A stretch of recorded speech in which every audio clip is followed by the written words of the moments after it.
कि जो सेंसर है उसमें मेजरमेंट करनी होती है। अगर इसकी मेजरमेंट आउट हो जाती है तब आपको ये ट्रबल कोड आएगा कि यार आपके डैशबोर्ड पे एबीएस का चेक लाइट ऑन हो जाएगा। ठीक है, अस्सलाम वालेकुम।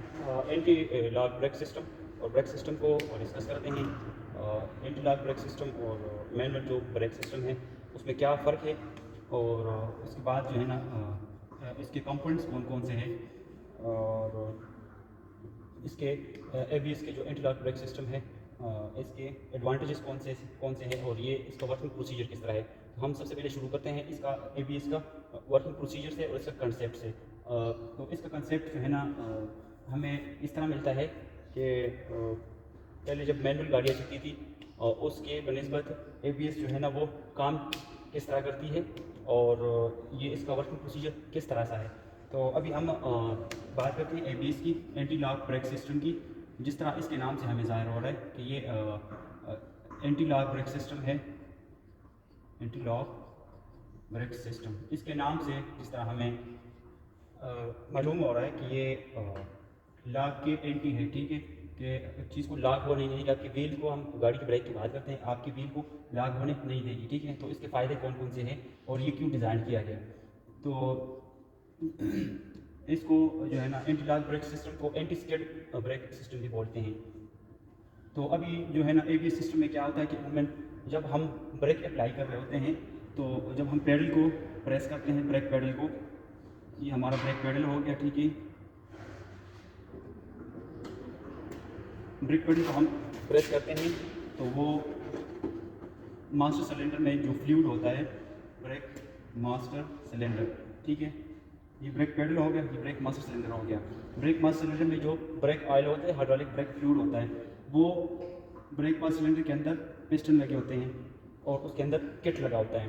तो वो किट ब्रेक ऑयल को प्रेस कर लेता है, आगे दबा देता है। जब आगे दबा देता है तो वो आगे चला जाता है, उसमें जो सादा ब्रेक है उसमें हाई प्रेशर लाइनों में चला जाता है। तो हाई प्रेशर लाइनों से होते हुए व्हीलों पे पहुंच जाते हैं। ठीक है, तो इधर जो है ना डिस्क पैड लगे होते हैं। अगर आपका सादा ब्रेक है, ड्रम ब्रेक है, तो शूज़ जो है ना आपके ड्रम को एंगेज कर देगा और आपकी व्हील को जाम कर देगा। तो इसी तरह से अगर आपका ब्रेक है रूटर वाला डिस्क ब्रेक है, तो आपका डिस्क जो है ना कैलिपर में डिस्क पैड लगे होते हैं और आपका व्हील जो है ना वो रूटर आपका जो डिस्क पैड है वो उसको प्रेस कर देगा और उसको लॉक कर देगा। ठीक है, तो उसका जो रोटरी मोशन है वो ज़ीरो पे आ जाएगा। ठीक है, तो इसी तरह ये तो सादा ब्रेक हो गया। ठीक, जो मैकेनिकल ब्रेक है। अभी इसी को देख के जब बनाया गया ABS brake anti lock brake system, तो इस ब्रेक में ये होता है कि सबसे पहले जो है ना आप पेडल को प्रेस करते हैं, तो पेडल जो है ना आगे पुश कर देता है ब्रेक मास्टर सिलेंडर के अंदर की किट को। तो उसके HCU हाइड्रोलिक कंट्रोल यूनिट। ठीक है, ये एबीएस ब्रेक में, सादा ब्रेक में ये नहीं इक्विप्ड है। तो ये कंट्रोल कैसे होता है, ये ईसीएम से कंट्रोल होता है। ठीक है, ये ईसीएम से कनेक्टेड होता है। ये ईसीएम इसको ऑपरेट करता है। जब हम हार्ड ब्रेक लगाते हैं तो ईसीएम जो है ना इसको कनेक्ट करता है और इसको ऑपरेट करता है। इसके अंदर एक्यूमुलेटर पंप लगा होता है, एक्यूमुलेटर पंप होता है, और सोलेनॉइड वाल्व्स होते हैं। ठीक है, सोलेनॉइड वाल्व्स वो होते हैं जो करंट से या इलेक्ट्रॉनिकली कंट्रोल होते हैं। ठीक है, तो उसके अंदर सोलेनॉइड वाल्व लगे होते हैं। ठीक है, जितने व्हील है उतने जो है ना इसमें वाल्व्स होते हैं, और उसके जो है ना रिटर्न्स भी होते हैं। मतलब अगर 4 व्हील है आपके तो 8 उसमें वाल्व्स लगे होंगे। ठीक है, लेकिन क्योंकि अलग-अलग से हर पहिए पे, हर व्हील पे, हर टाइम पे अलग-अलग से बराबर प्रेशर पहुंचना होता है। तो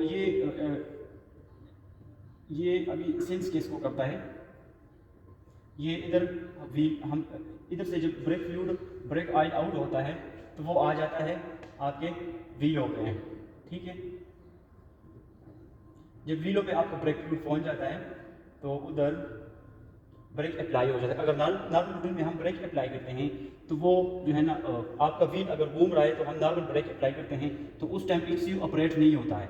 ठीक है, उस टाइम ईसीयू ऑपरेट नहीं होता है। जो हाइड्रोलिक यूनिट है, कंट्रोल यूनिट है, वो नहीं ऑपरेट होता। वो ऑपरेट किस टाइम होता है, जब हम हार्ड ब्रेक अप्लाई करते हैं। तो हार्ड ब्रेक जब हम अप्लाई करते हैं और हमारा जो व्हील है उसका रोटेशन जीरो हो जाता है, ठीक है। जब उसका रोटेशन जीरो हो जाता है तो उस टाइम ECU ऑपरेट होना शुरू हो जाता है, ठीक है।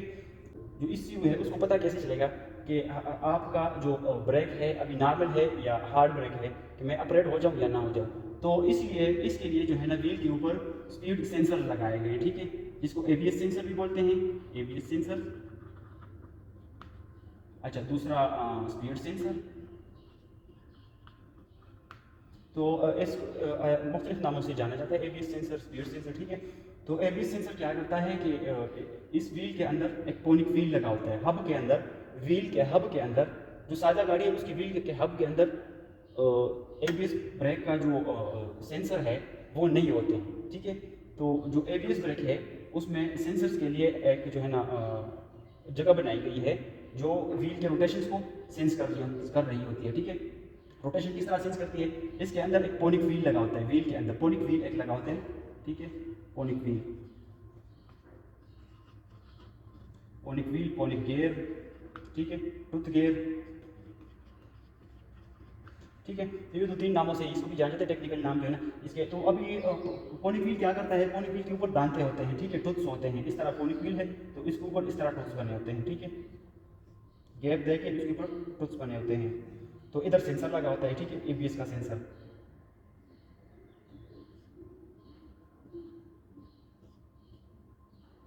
ये पॉजिटिव, ये नेगेटिव, ठीक है। ये ECU के साथ कनेक्टेड होता है, ठीक है, ये ECU के साथ कनेक्टेड होता है, ये वायर, ठीक है। अच्छा, ये जब व्हील घूमता है तो पोनिक व्हील भी साथ घूमता है। पोनिक व्हील असल में फिटेड होता है आपके शाफ्ट के ऊपर, जो मूविंग शाफ्ट है, जो एक्सल है उसके ऊपर फिटेड होता है, ठीक है। और उसका जो हाउसिंग है आपका हब का, व्हील हब के जो होजिंग है उसके अंदर उसका अपनी जगह, अपनी मेजरमेंट के हिसाब से जगह बनी होती है, क्योंकि उसने मेजरमेंट, क्योंकि जो सेंसर है उसने मेजरमेंट करनी होती है। अगर इसकी मेजरमेंट आउट हो जाती है तब आपको ये ट्रबल कोड आएगा कि यार आपके डैशबोर्ड पे ABS का चेक लाइट ऑन हो जाएगा, ठीक है। तो आते हैं अपने टॉपिक की तरफ। तो जब व्हील घूम रहा होता है तो ये सेंस कर रहा होता है कि ये व्हील घूम रहा है, तो ये जो पल्स है, इधर पल्स जनरेट होते हैं, ठीक है, इसके मोमेंट से पल्स जनरेट होते हैं। किस तरह जनरेट होते हैं, ये जो लूब्स है और ये जो खाली जगह है इसका डिस्टेंस बराबर नहीं है। जब ये लूब इसके सामने आता है तो ये सेंस कर रहा होता है कि ये मूविंग में है, ठीक है। जब ये अचानक से रुक जाता है, जब आप हार्ड ब्रेक अप्लाई करते हैं ये रुक जाता है, तो फिर ये जो सेंस है, जो इसके पल्स है वो रुक जाते हैं, ठीक है।